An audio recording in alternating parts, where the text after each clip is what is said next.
Okay, so I'm gonna do the best I can to answer your question here. You have a male client, and you colorate out rather his gray hair every 2 to 3 weeks using SoColor 6AA. I'm going to assume that's a pretty ash tone with a little bit of a 4A, which is a darker or deeper tone.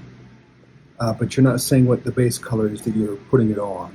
Is it predominantly gray? Is it somewhat gray? If there's darker, what color is it? Because there's no such thing as, it's just hair that's lost melanin, isn't it? So, but then you're going ahead and you're putting these colors on it and then processing him with a cap and with a blow dryer while you're processing.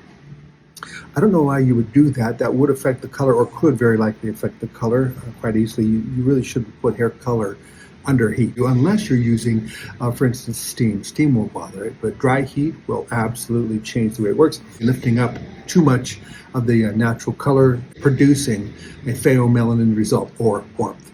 So if you were to do it at room temperature at the least, that would be better.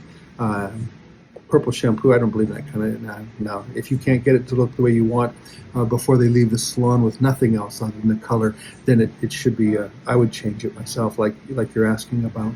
What I will do is use a super glaze, and what I'll do is use a direct dye mixed with permanent color, and I will cut the ammonia content down that way. Then what I do is simply blend out the gray in this regard with very low ammonia.